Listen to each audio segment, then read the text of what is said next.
सरस्वती शिक्षा समिति पाली द्वारा संचालित ऑनलाइन शिक्षण सत्र 2020-21 में आप सभी भैया बहनों का हार्दिक स्वागत एवं अभिनंदन है। कक्षा षष्ठी विषय गणित के तीसरे अध्याय संख्याओं के साथ खेलना, उसका अध्ययन हम पहले के भाग में शुरू कर चुके हैं। आज के वाले भाग में इसके अगले प्रकरण का अध्ययन करेंगे। तो आज का जो प्रकरण रहेगा वो रहेगा हमारे पास अभाज्य संख्याएं एवं भाज्य संख्या। दो प्रकार की संख्याओं के बारे में पढ़ेंगे आज हम। पहली है अभाज्य संख्या और दूसरी भाज्य। तो पहले इन दोनों शब्दों का अर्थ समझते हैं, अभाज्य और भाज्य। भाज्य का मतलब होता है जिसमें भाग दे सकते हैं, और अभाज्य का मतलब जिसमें हम भाग नहीं दे सकते हैं। तो इन दो शब्दों का यही अर्थ है। भाज्य का मतलब जिसमें हम किसी भी अन्य संख्या का भाग दे सकते हैं, और अभाज्य का अर्थ है उसमें हम किसी अन्य संख्या का भाग नहीं दे सकते हैं। तो पहला है, पढ़ते हैं हम अभाज्य संख्या। इसकी परिभाषा यहाँ पर आपको समझाई गई है। वह संख्या जिनके गुणनखंड एक एवं स्वयं वह संख्या ही होता है, अर्थात वह संख्या जो स्वयं से ही भाजित होती है, अभाज्य संख्या कहलाती है। अब इसको ध्यान से समझेंगे आप। इसके पहले वाले भाग में आपको गुणनखंड समझाए गए थे। तो अभाज्य संख्या का मतलब होता है ऐसी संख्या जिसका गुणनखंड या तो एक होता है या फिर स्वयं वह संख्या ही होता है। इनके अलावा इनका एक भी गुणनखंड नहीं होता है, तो उसे अभाज्य संख्या कहते हैं। या सीधे शब्दों में हम कह सकते हैं वह संख्या जो स्वयं से ही भाजित होती है, मतलब ऐसी संख्या जिसमें खुद का ही भाग जाता हो, किसी अन्य संख्या का भाग नहीं जाता है, अभाज्य संख्या कहलाती है। मतलब जिसके हम टुकड़े नहीं कर सकते। उदाहरण के तौर पे यहाँ पर लिखा है 2, 3 और 5। अगर हम 2 के गुणनखंड करते हैं तो 2 होता है और 1, 3 करेंगे तो 3 और 1, 5 करेंगे तो 5 और 1। इनके अलावा इनके कोई गुणनखंड नहीं होते हैं, अतः हम कह सकते हैं यह 2, 3 और 5 अभाज्य संख्या है। इसी प्रकार आगे की संख्या 7, 11, 13, 17, 19, इस प्रकार अभाज्य संख्याओं को आप पता लगा सकते हैं जिसमें खुद का ही भाग जाना चाहिए। अब हम बात करते हैं भाज्य संख्या। तो अभाज्य को समझने पर आप भाज्य संख्या को आसानी से समझ सकते हैं। वे संख्याएं जिनका एक व स्वयं के अलावा भी अन्य गुणनखंड होते हैं, अर्थात जो संख्या स्वयं के अलावा अन्य संख्या से भी विभाजित होती है, भाज्य संख्या कहलाती है।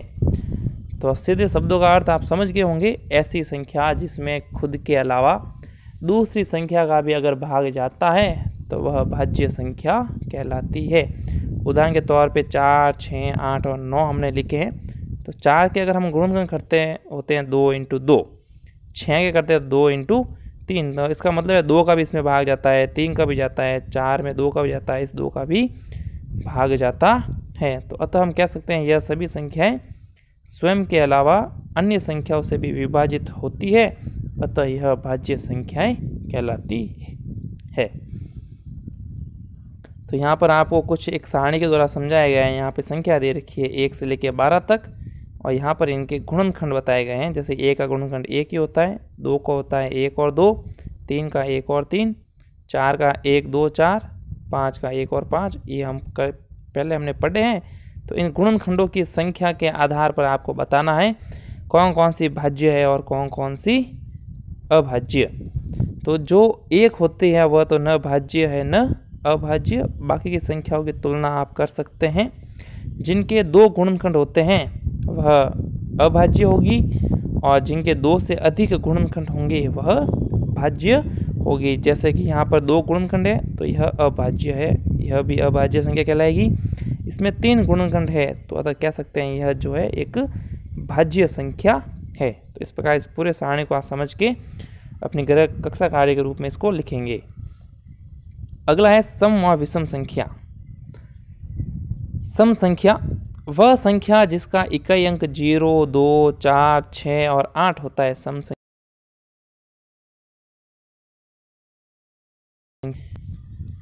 या वह संख्या जो 2 से विभाजित होती है सम संख्या कहलाती है। यानी ऐसी संख्या जिसमें 2 का पूरा पूरा भाग जाता है वह सम संख्या होती है, या उनके पीछे इकाई अंक को आप देखते हुए पहचान सकेंगे कि वह सम है या विषम।